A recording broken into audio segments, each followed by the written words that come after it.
Hi, my name is Jamie Johnson, and this weekend I went to this youth conference called Dare2Share. It's actually, I think, my 5th or 6th time going. I've been going since I was 13, and every year I have this expectation of what it's going to be like, and every year I'm always blown away by what they're actually doing. They always go through this gospel track. Actually, they call it the gospel. GOSPEL, it's an acronym for God created us to be with Him. Our sin separates us from God.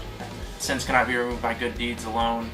Paying the price for sin, Jesus died and rose again. He is everyone who believes in Him can have eternal life, and then L is life eternal starts now and lasts forever. But anyway, so they go through that every year, and so that's something that, that's been drilled into my life. That's something that I've been taught, like I said, since I was 13.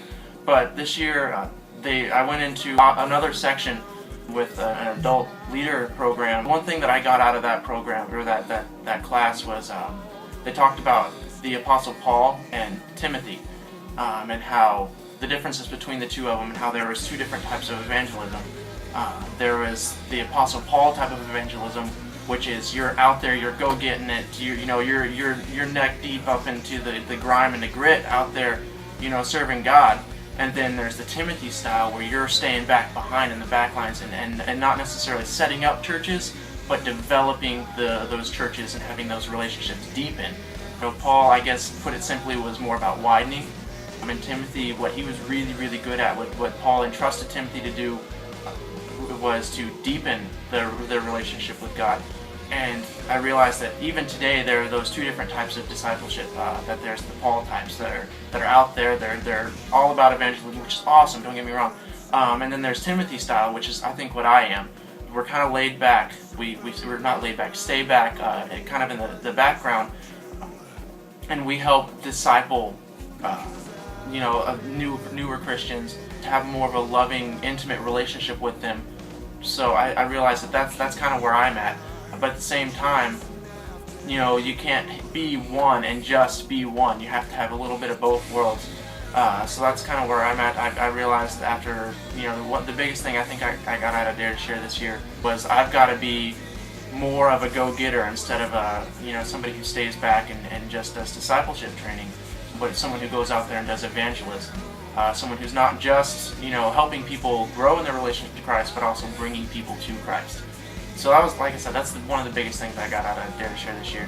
I did make a big decision. It kind of ties into our discipleship, what we did to put into practice. What we did is we went into malls, or a mall, and we split into groups, and we talked to just strangers. We went out and talked to strangers. And it wasn't necessarily like, I believe in Jesus Christ, this is what I believe, and you should believe it too. It was more like, what do you believe? Why do you believe it? What are your opinions on this and this? And then they answer us, and it was more like a really, really easy conversation rather than, here's what I believe, take it or leave it, and honestly, that's, I hate to say it, but that's kind of how I viewed evangelism up until this weekend, and I realized how easy it can be to just talk to somebody and just ask them what they believe and say, well, actually, that's awesome that you believe that, that's so cool. This is where I'm at, and then we kind of meet in the middle and we talk about it. And I never realized how easy it is to talk to other people about that until this weekend. So I know that now that I think I found, I guess, my technique to talking to other people about Christ, because I've always been so scared to go out and just talk about my faith, just because I never realized that there was any other way to do it. So I know that that's one thing that I know I'm going to be able to do from now on. It's just, now that I understand that that's my personal way that I'm going to be able to talk to people about my faith.